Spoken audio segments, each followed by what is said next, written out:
지난 시간에 이어서 오늘 십계명부터 공부를 시작해 보려고 하는데요.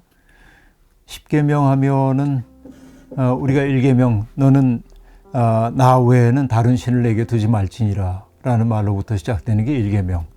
이계명은 우상 만들지 말라는 거. 삼계명은 하나님의 이름을 망령되이 일컫지 말라 하는 거. 그리고 아시다시피 사계명이 안식일을 거룩히 지켜라.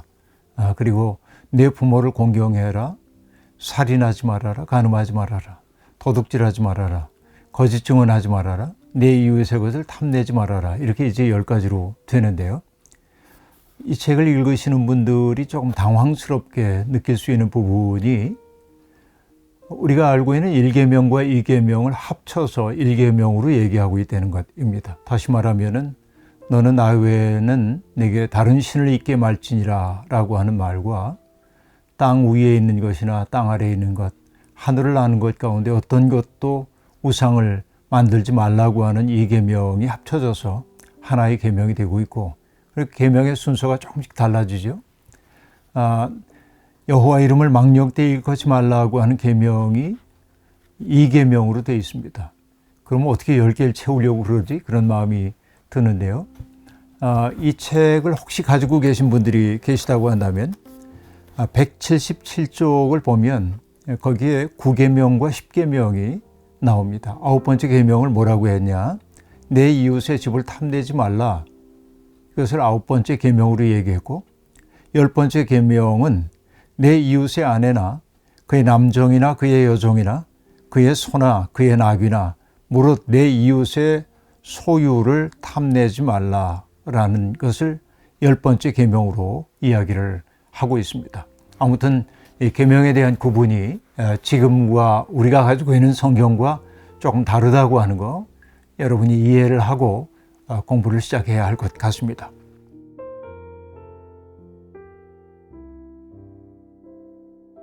너는 나 이외에는 다른 신들을 내게 두지 말라라는 이 말을 루터는 오직 나만 너의 신으로 섬기라 라는 뜻으로 새겨놓고 있습니다.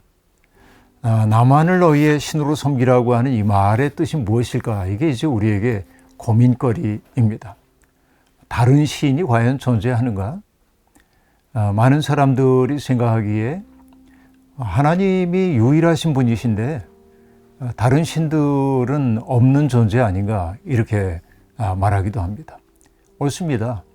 유일신 신앙을 가지고 있는 사람들에게 다른 신은 없다고 해야 하겠죠.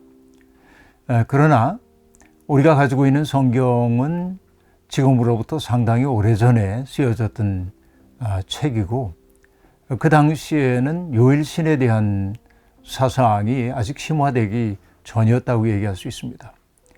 지역마다 사람들이 섬기고 있었던 신들이 따로 있었고요. 그리고 그 신들은 저마다의 주특기를 가지고 있었기 때문에 다른 신들의 존재를 상정하고 이야기해온 것이 성서의 전통이라고 얘기할 수 있겠습니다. 그럼 도대체 나는 누구이고 여기에 다른 신들은 누구인가? 이 질문을 우리가 마음속에 갖고 살아야 합니다. 루터의 말을 조금 들어볼까요? 이렇게 얘기합니다. 거기 남바 붙여놓은 거 보면 2번에 나오는 얘기인데요. 신이란 대체 누구고 어떤 신을 섬긴다는 건가? 라는 질문에 대해서 그는 이렇게 말합니다. 답변입니다. 일반적으로 신이란 사람들이 소망하는 모든 좋은 것, 좋은 시련의 피난처가 되는 대상입니다.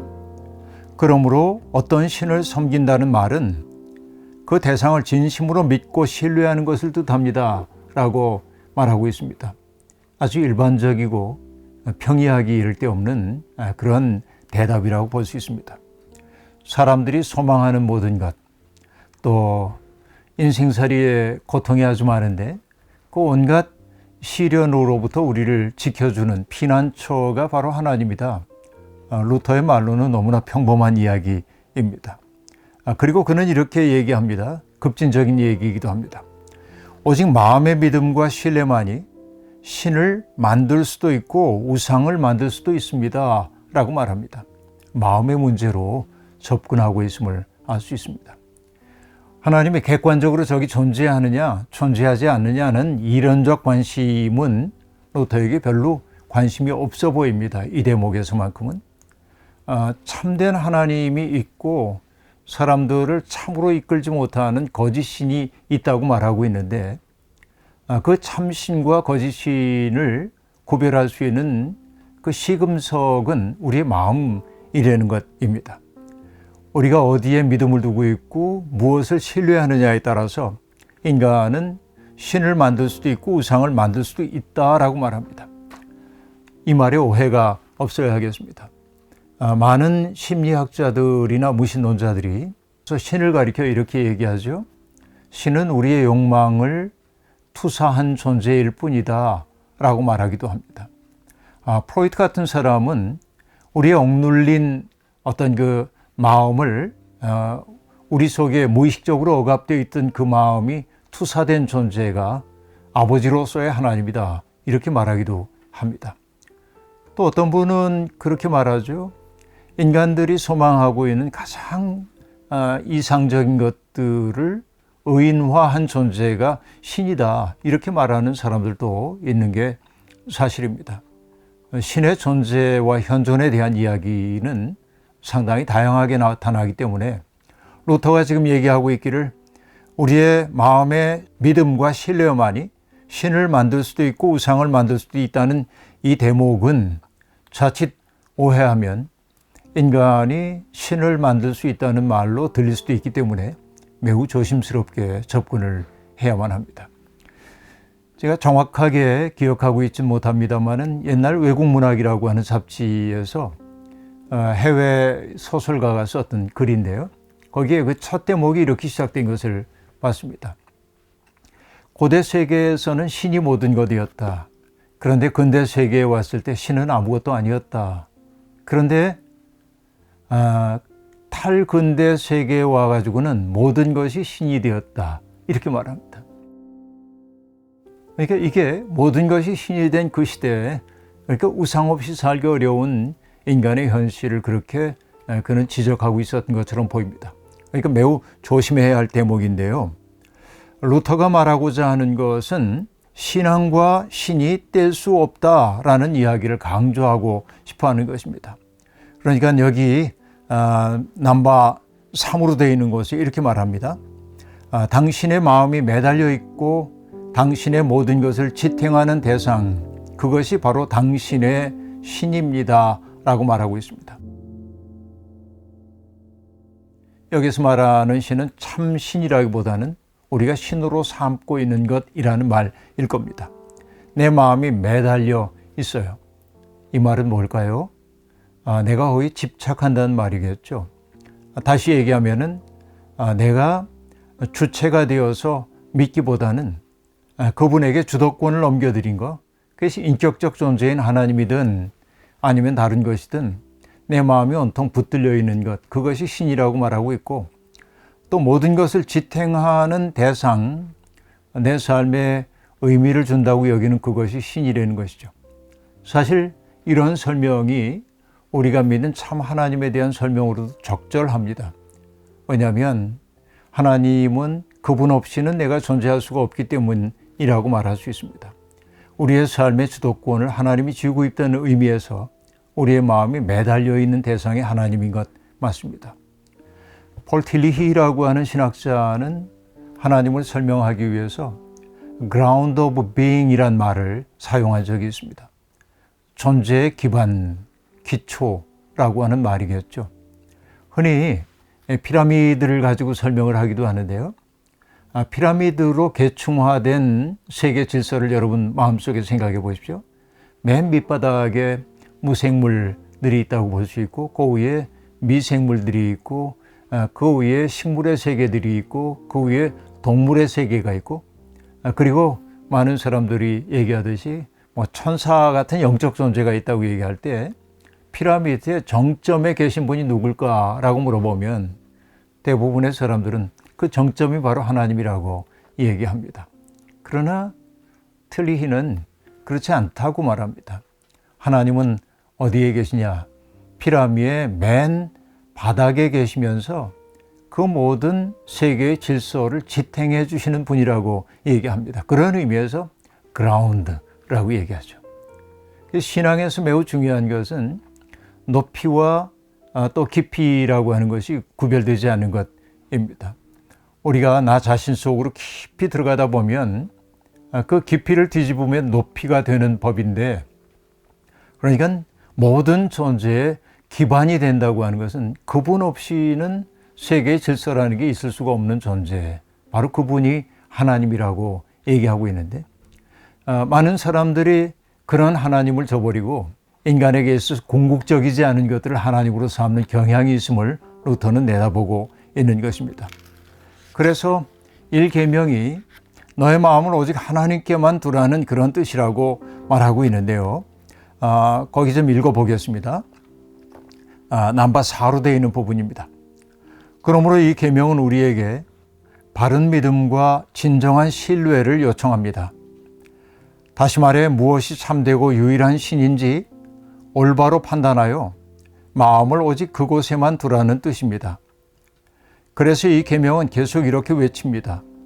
보라, 오직 나만 너의 하나님으로 섬기고 결코 다른 신을 찾지 말라. 즉 내게 필요한 선한 것과 내가 소망하는 것, 그 무엇이든지 내게 구하라. 내가 불행과 궁핍 가운데 있을 때 내게 와서 매달리라. 그러면 내가 반드시 풍족히 채워주며 모든 환난에서 도울 것이다. 다만 내 마음을 다른 어떤 곳에도 두지 말라라고 말합니다. 우리의 마음을 대개 어디에 두게 되나요? 여러 사람들이 이렇게 설명합니다. 우상이란 무엇인가? 우리의 마음의 지성소 속에 모셔야 할 하나님을 축출하고 내쫓고 그 자리에 하나님 아닌 다른 것들을 앉히는 것이 바로 우상숭배라고 이야기를 합니다.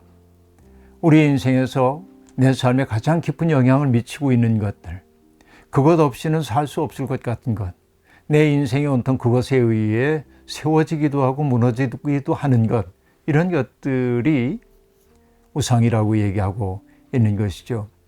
루터가 대표적으로 들고 있는 것은 만몬으로 상징이 되고 있는 돈입니다. 우리 시대로 얘기하면 만몬, 곧 돈이라고 얘기할 수 있겠는데요. 많은 사람들이 돈과 재물이 불어나고 모든 것을 충족하게 되면 자기가 하나님에게 복을 받았다고 생각합니다. 그 말의 이면 속엔 뭐가 있죠? 오늘 가련한 처지에 빠져 있고, 그리고 아주 자기의 욕망을 이루기에 턱없이 부족한 것 가지고 살고 있는 사람들을 보면 그들은 하나님의 복을 받지 못한 사람처럼 보이는 게 사실입니다. 이런 신앙은 매우 위험한 신앙이라고 말할 수 있겠습니다. 예수님도 인간이 하나님과 만몬을 겸하여 섬길 수 없다고 얘기했습니다. 사실 만몬이 상징하고 있는 것은 돈입니다만 굳이 예수님이 돈이라고 하지 않고 만몬이라고 하는 우상의 이름으로 말했던 까닭이 뭐냐면 돈이라는 게 우리의 마음의 지성소를 차지할 때까지는 만족하는 법이 없기 때문에 그렇습니다. 그러니까 돈이라는 게 신격을 가지고 있는 것으로 보인다는 거죠. 인간의 심리를 예수님은 깊이 통찰하고 계셨던 것으로 보입니다. 제가 종종 하는 얘기이기도 합니다만은 발터 베냐민이라고 하는 분은 돈을 가리켜 이렇게 말하거든요. 돈은 우리에게 유사 전능성을 준다 하는 말입니다. 내가 돈이 있으면 못할 일이 없는 것처럼 보입니다. 내 마음에 드는 것, 소유하고 싶은 것 소유할 수 있고요. 내 돈을 가지고 어떤 사람을 내 의사대로 움직이게 만들 수 있습니다.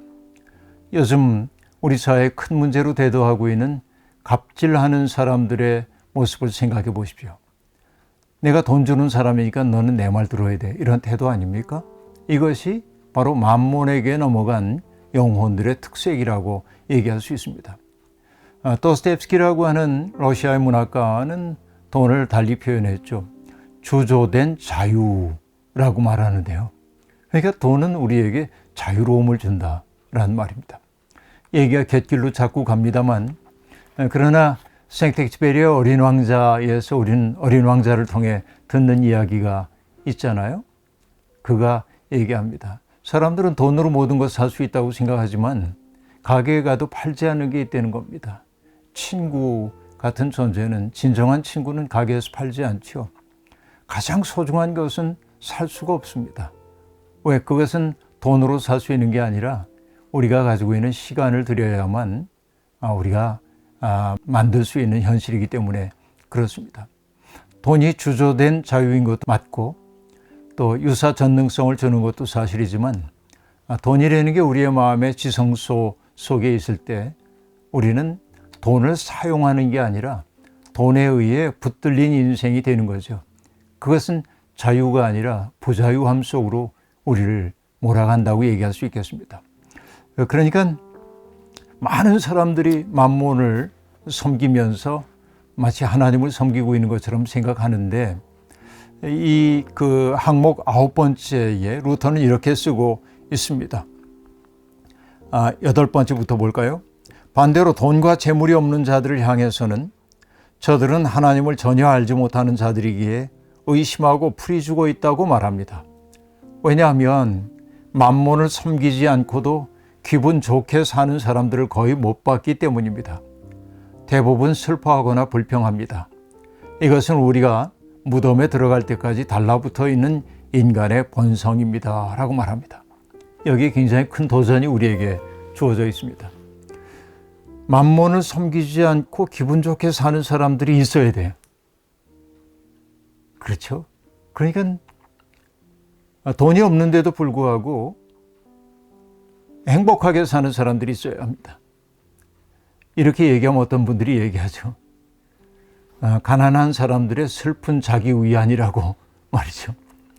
돈이 주는 자유, 돈이 주는 행복을 맛보지 못한 사람이 마치 이솝우화에 나오는 여우가 저 포도는 쉬어서 못 먹어 라고 말하는 것처럼 돈의 맛을 보지 못한 사람들의 슬픈 자기위안이라고 말하는 이들도 있습니다. 만약에 그런 거라고 한다면 우리는 우울해지죠. 그러나 돈으로 환산되는 일이 아닌 다른 일을 시도하면서 행복해하는 사람 우리 주변에 아주 많이 있습니다.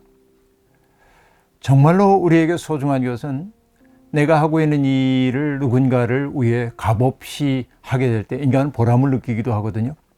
그래서 예수 믿는 사람들은 돈으로 환산되지 않는 일을 하면서도 행복해 할 수 있는 내면의 능력이 자라나야 합니다. 사실은 이게 자라야 한다고 얘기했지만 사실은 우리의 내면 속에 하나님이 주시는 기쁨이 차올랐을 때 우리는 작은 것 가지고도 기뻐하며 살 수 있는 내면의 능력이 생겨납니다. 자꾸만 남과 다른 사람을 비교해 가면서 내가 비참한 것처럼 느끼면 그 삶은 평안함이 없는 삶이라고 말할 수밖에 없습니다. 남과 비교하지 말고 가끔은 하늘도 바라보고 가끔은 숲을 찾아가기도 하고 또 내리는 비를 하염없이 바라보기도 하고 그러니까 나의 삶을 구성하는 다른 방식들을 찾아 누릴 줄 아는 삶, 이런 것들이 만몬 중독으로부터 벗어나는 하나의 길이 아닐까 하는 생각을 해봅니다. 우리의 마음의 핵심을 차지하는 것은 만몬만은 아닙니다. 사실은 루터가 얘기하듯이 지식, 명예, 권력 이런 것도 우리의 마음의 가장 중심을 차지하고 우리를 놓아주지 않는 그런 신격이 되어 있을 때가 아주 많이 있습니다. 지식을 신뢰하는 사람들이 있습니다. 명예에 사로잡혀 사는 사람도 있고요.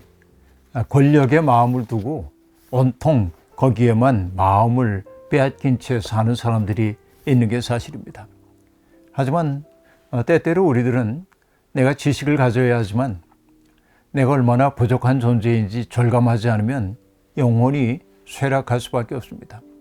명예에 마음을 두고 있는 사람들, 명예라는 게 사실은 꺼지기 쉬운 물방울에 지나지 않는다는 사실을 명심하지 않으면 사라지는 순간 허망함에 사로잡힐 수밖에 없습니다. 우리의 자아가 자꾸만 부풀어 올라갈 때 우리가 해야 하는 일은 자아를 자꾸만 내려가면서 알지, 너는 한갓 인간일 뿐이야 라는 겸허한 자기인식, 이런 것들 없이는 우리가 우상에게 넘어갈 수밖에 없다. 이게 인간의 어쩔 수 없는 버릇이다. 이런 말씀 드릴 수밖에 없습니다. 루터가 우리에게 들려주는 이 이야기 가운데 다소 생소하게 다가오는 것이 성자나 악마에게 마음을 두는 자도 참 하나님을 믿는 것이 아니다라고 이야기하고 있습니다. 사실 이것은 오늘 우리 개신교인들에게는 다소 낯선 이야기일 수 있습니다. 왜냐하면 우리가 어떤 성자에게 기도하지는 않거든요. 개신교인들은 그렇죠. 그런데 사실 중세 유럽에서도 그렇고 많은 이들이 지금도 이제 가톨릭의 전통 속에 남아있는 부분이기도 합니다만 성자들을 굉장히 귀하게 여깁니다.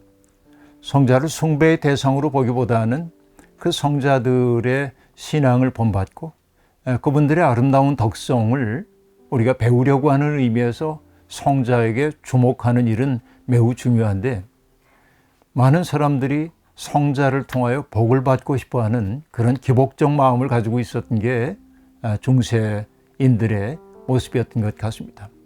예를 들면 내가 큰 병에 걸렸는데 어느 성자에게 기도를 했더니 내 병이 나았다.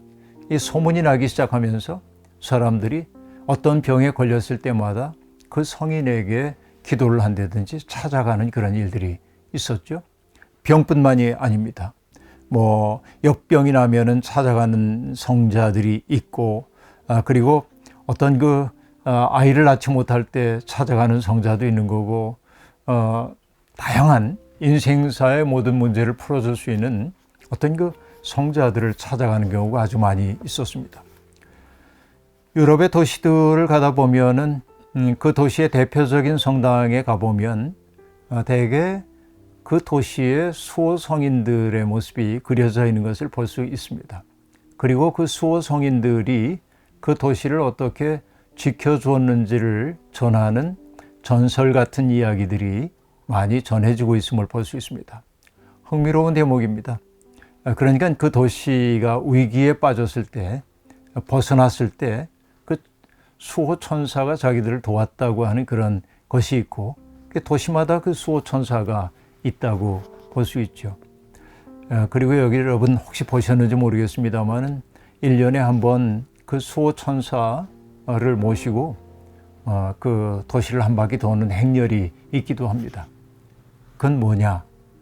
바로 그 수호 천사의 영역을 다시 한번 재확인하는 과정이라고도 얘기할 수 있습니다. 이게 어떤 그 천사에게 마음을 뺏기고 있는 것인데, 루터는 아주 단호하게 얘기하고 있습니다. 그 천사들이 우리의 삶을 지켜준다고 하는 그런 거짓된 믿음에서부터 벗어나야 한다. 천사들이 우리에게 복을 준다는 거죠. 때때로 수호 천사에 대한 이야기는 우리가 많이 듣고 있습니다만, 그러니까 내 재산을 지켜주고 내 건강을 지켜주고 하는 천사들의 존재를 자꾸 상정하는 것이 하나님의 자유에 대한 제한일 수 있다는 사실을 루터는 지금 바라보고 있는 것이지요. 그래서 말하는 겁니다. 그 57쪽에 보면요, 붉은 글씨로 되어 있는 부분이 있는데, 이 책을 가지고 계신 분들은 참고하면 좋고 없는 분들은 잘 들으시면 좋을 것 같습니다. 하나님께 마음을 두고 조건 없이 그분을 의지하면 잡을 수 없는 그분을 잡을 수 있게 된다 하고 말합니다. 자, 여러분 여기에 잡는다라고 하는 말이 좀 아슬아슬한 말이긴 합니다. 우리가 하나님을 어떻게 잡을 수가 있겠어요. 그래서 이 말을 우리가 잘 이해할 필요가 있습니다. 13번을 읽어보겠습니다. 이렇게 말합니다. 이제 당신은 이 계명이 무엇인지, 그리고 무엇을 얼마나 요구하고 있는지 쉽게 이해할 것입니다. 즉 사람의 모든 마음과 모든 신뢰를 오직 하나님께 두고 다른 어떤 것에도 마음을 두지 않는 것입니다. 하나님을 섬긴다는 것은 우리 손으로 그분을 붙잡아 손 안에 집어넣거나 가방 속에 우겨넣거나 금고 안에 던져 열쇠로 잠그는 것과는 다르다는 것을 쉽게 알 수 있습니다. 오히려 우리 마음이 하나님께 사로잡히고 하나님께 달려있을 때에야 비로소 그분을 받아들일 수 있게 됩니다 라고 말합니다. 자, 하나님을 전적으로 신뢰하고 믿는다는 말을 여기 기가 막히게 설명했습니다. 우리 마음이 하나님께 사로잡힌 상태라는 것이지요. 하나님께 온전히 매달리는 그 상태가 믿음이라고 얘기를 하고 있습니다. 아까도 존재의 기반이라는 말을 사용했던 폴 틸리히라고 하는 신학자는 믿음을 그렇게 설명합니다. 믿음이란 궁극적 관심에 사로잡힌 상태라고 말합니다. 사로잡힘이란 능동적 행위가 아닙니다. 내가 수동적으로 당하는 거죠. 어떤 내가 뭔가에 매혹되었을 때 내가 매혹당해야지 그래서 매혹당하는 건 아니죠. 나도 모르는 사이에 나의 영혼이 사로잡히는 그런 상태가 있잖아요. 사랑에 빠질 때의 경험 같은 거 생각해 보면 될 텐데요. 그러니까 나의 존재 전체를 관심의 대상을 향해 힘껏 던지는 것. 이것이 바로 궁극적 관심에 사로잡힌 상태라고 말할 수 있겠는데, 이때 경험되는 게 뭐냐면 주체와 객체의 온전한 일치입니다. 그분과 나 사이에 틈없는 일치가 일어나는 것이죠. 마치 예수 그리스도께서 말씀하셨던 것처럼 아버지가 내 안에, 내가 아버지 안에 라고 말한 것처럼 그 깊은 일치, 바로 이것이 사로잡힘의 상태 속에 일어나는 것입니다. 누군가를 깊이 사랑하게 되었을 때 인위적인 사랑이 아니라 내가 사로잡힌 상태일 때 내 마음이 아름다워지는 까닭은 무엇입니까? 조각나 있던 우리의 마음이 그와의 만남을 통하여 기워진 것을 경험했기 때문에 그렇습니다. 주체와 객체로 분열되어 있는 세상에 살던 고단함이 그와의 사랑의 관계를 통하여서 봉합되는 것을 나도 모르는 사이에 느꼈기 때문에 그렇습니다. 믿음의 세계 속에 들어간다고 하는 것은 바로 그렇게 하나님의 손에 내가 붙들려 있다는 것, 그분의 크신 손이 나를 안고 있다고 하는 것, 그분이 방패가 되어 주어서 나를 지키고 있다는 사실을 머리로가 아니라 그냥 가슴으로만이 아니라 온 전제로 느끼게 되는 상태, 바로 이것이 사로잡힘의 상태라고 말할 수 있는데, 그때 비로소 나의 삶을 온전히 그분에게 내주는 거죠. 사랑의 관계라고 하는 것은 나를 그에게 남김없이 넘겨주고 싶어 하는 것인 것처럼, 하나님을 사랑한다고 하는 것은, 그분의 사랑에 붙들렸다고 하는 것은 나를 그렇게 넘겨주는 행위라고 얘기할 수 있겠습니다. 하나님은 그처럼 우리를 부르시고 매혹시키시고 당신을 향하여 돌아서도록 만들어 주십니다. 문제는 어디에 있냐면 그 많은 사람들이 하나님에 대한 자기 나름대로의 이해를 가지고 있기 때문에 자기가 믿는 바가 성경이 얘기하는 바로 그 하나님이라고 믿어요. 문제는 그들의 하나님 인식이 참된 인식이 아니라는 데 있습니다. 이게 참 위험한 거라고 얘기할 수 있습니다. 자기 마음속에 일고 있는 꿈과 소망을 하나님이 주신 것으로 착각하는 사람들이 있다고 여기에 요약으로 얘기를 하고 있죠. 그것은 근거 없는 믿음이며 잘못된 삶으로 우리를 이끈다고 이야기하고 있습니다. 정말 많은 사람들이 우상 앞에 절을 하고 있는 것을 알 수 있습니다. 세상의 거의 모든 사람들이 자기에게 도움이 되는 것 혹은 위로를 얻기 위해서 자기 나름대로의 특별한 신을 찾는다고 얘기하고 있습니다. 여러분, 출애굽기 32장에 나오는 사건을 잘 아시죠? 모세가 하나님의 산에 올라가 있을 때 하도 오랫동안 내려오지 않자 두려움에 빠졌던 사람들은 아론을 윽박질러서 우리를 이끌 신을 만들어 달라고 말합니다. 사람들이 금붙이를 가지고 오자 공교한 장인들이 그것을 빚어 만들어 금송아지를 만들게 되죠. 그 금송아지는 하나님을 가시적으로 표현하기 위한 것, 그럼에도 불구하고 그것은 그들의 믿음의 상징이 아니라 불신앙의 상징이 되었던 것을 우리가 기억합니다. 믿음이라고 하는 것이 하나님의 마음에 붙들린 상태가 되는 거라고 얘기를 했는데 내가 붙들린 그 하나님이 참 하나님인지를 분별할 수 있는 지혜가 매우 중요하다고 얘기할 수 있겠습니다. 그렇기 때문에 우리는 모호함 속에서 참을 찾아가면서 언제나 열린 마음으로 배우려는 태도를 갖고 지내야 하는 거죠. 오늘은 굉장히 중요한 부분을 얘기하다 보니까 진도를 많이 나가지 못했습니다. 오늘 여기까지 얘기를 하고요. 다음 시간에 이어서 1계명 이야기를 계속하도록 하겠습니다.